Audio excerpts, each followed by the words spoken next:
10వ సర్గము. విభీషణుడు రావణుని భవనమునకు వెళ్లి అతనికి మరికొన్ని హితవచనములను పల్కుట. ఆ రాక్షసరాజు విభీషణుని వచనములను పెడచెవినిబెట్టి అతనిని పంపివేయుట. విభీషణుడు ధర్మార్థతత్వములను బాగుగా ఎరిగినవాడు. అనగా సీతాదేవిని శ్రీరామునకు అప్పగించుటయే పరమధర్మమనియు అదియే తమకు మిక్కిలి ప్రయోజనకారియనియు నిశ్చయించుకునినవాడు. జంకుగొంకులు లేక అన్నకు హితవచనములను పలుకుటకు సాహసముతో పూనుకునినవాడు. అతడు మరునాటి ప్రాతకాలమున రావణుని అంతఃపురమునకు వెళ్ళెను.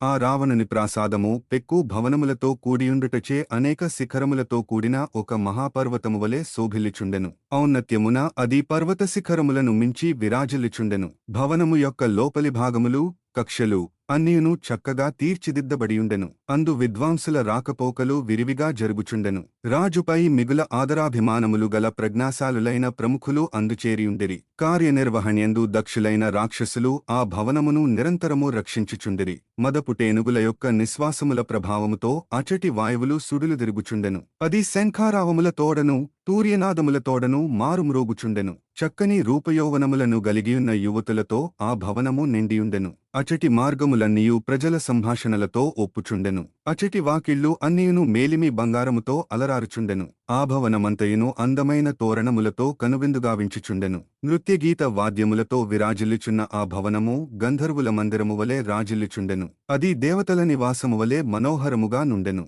వివిధములగు రత్నములతో శోభిల్లుచుండుట వలన అది నాగభవనము వలె మిరుమిట్లు గొల్పుచుండెను. మిక్కిలి తేజోవంతములైన కిరణములుగల సూర్యుడు మేఘసముదాయమున ప్రవేశించినట్లు మిగుల తేజో మూర్తియు వీరుడును అయిన విభీషణుడు తన అన్న యొక్క భవనములో అడుగిడెను. అచట మిగుల తేజస్శాలి అయిన విభీషణుడు పవిత్రములై శుభకరములగు మంత్రఘోషలను వినెను. వాటిని వేదపండితులు రావణునకు విజయమును గోరుచు పఠించుచుండిరి. మిక్కిలి బలశాలి అయిన విభీషణుడు వేదవేత్తలైన బ్రాహ్మణులను చూచెను. పెరుగు పాత్రలను ఆజ్యకలసములను తమ చేతులలో కలిగియున్న ఆ విప్రోత్తములు పూవులతో అక్షతలతో పూజింపబడియుండిరి. అచటి రాక్షసులు ఎంతయు పరాక్రమవంతుడైన ఆ విభీషణునకు గౌరవాదరములతో స్వాగతమును పలికిరి. మిగుల తేజస్వి అయిన అతడు ఉన్నతాసనముపై కూర్చొనియున్న రావణుని గాంచెను. శిష్టాచార సంపన్నుడైన ఆ విభీషణుడు మహారాజునకు జయమగుగాక అని ప్రశంసావచనములను పలికెను. పిమ్మట ఆ రాక్షసరాజు కనుసన్నలతో చూపిన బంగారు సింహాసనమును అతడు అధిష్ఠించెను. అన్నా రావణ, నీవు లంకానగరమునకు సీతాదేవిని తీసుకుని వచ్చినప్పటినుండియు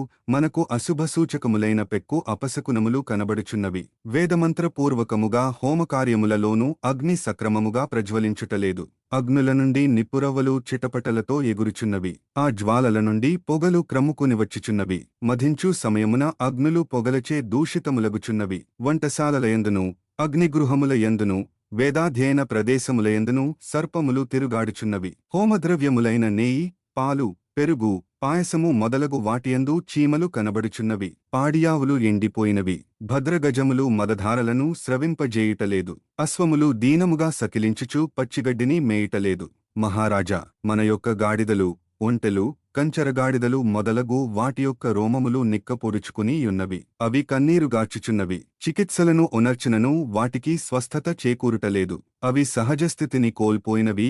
అంతటను కాకులు గుంపులు గుంపులుగా చేరి కటువుగా అరుచుచున్నవి. అవి మేడల పైభాగములయందు సామూహికముగా వాలుచున్నవి. నగరమునందలి భవనములపై వలయాకారమున సంచరించుచున్నవి. ఉదయవేళలయందును సాయం సమయములందును నక్కలు నగర సమీపమునకు చేరి అశుభసూచకముగా కూయిచున్నవి. జంతువులను చంపి భక్షించు క్రూరమృగములు, శార్దూలములు మొదలగునవి నగరములయందు గుమిగూడి బిగ్గరగా అరచుచున్నవి. వాటి ఘోషలు పిడుగుపాటులను తలపింపజేయుచున్నవి. ప్రభూ, నీకు సమ్మతియైనచో శ్రీరామునకు సీతాదేవిని అప్పగింపుము. అదియే మన తప్పిదములకు తగిన ప్రాయశ్చిత్తము. మహారాజా, లోకజ్ఞానము, లోకానుభవము లేకగాని మన జీవితములపై ఆశవలనగాని ఈ మాటలను పలుకుటలేదు. ఒకవేళ నీకు అట్లు అనిపించినటో ఈ సూచనలను తప్పుగా భావింపవలదు. సీతను అపహరించుకుని వచ్చినప్పటి నుండి సంభవించుచున్న ఈ అపశకునములు అన్నియును నాకేగాక రాక్షసులకును, రాక్షస స్త్రీలకును, పురజనులకును, అంతఃపురవాసులకును తదితరులందరికిని కనబడుచునేయున్నవి. ప్రహస్తుడు మొదలగు మంత్రులు అందరూ ఈ విషయములను, ఈ యథార్థములను నీకు విన్నవించుటకు వెనుకాడుచున్నారు, భయపడుచున్నారు. నేను చూచిన వాటిని, విన్న వాటిని నీకు తెలుపుట నా కర్తవ్యము. ఈ విషయములను అన్నింటినీ లోతుగా ఆలోచించి సముచితముగా కార్యమును నడపుము. సోదరుడైన విభీషణుడు తనకు అన్నయు రాక్షస శ్రేష్ఠుడును అయిన రావణుని క్షేమమును గోరుచు మంత్రుల సమక్షమున ఇట్లు విన్నవించెను. భూత భవిష్యద్వర్తమాన కాలములయందును ధర్మబద్ధమగు రీతిగా హితమును గూర్చునవియు మిక్కిలి ప్రయోజనకరములు అయిన పలుకులను విభీషణుడు మృదువుగా యుక్తియుక్తముగా ఇట్లు పలుకగా రావణుడు క్రోధవశుడై ఈ విధముగా వచించెను. ఇప్పుడు నేను ఏమాత్రమూ భయపడుటలేదు. ఎట్టి పరిస్థితులలోనూ శ్రీరాముడు మైథిలిని తీసుకొని పోజాలడు. ఎందులకనగా ఇంద్రాది దేవతలతో కూడివచ్చినను అతడు నా ముందు నిలువజాలడు సుమా.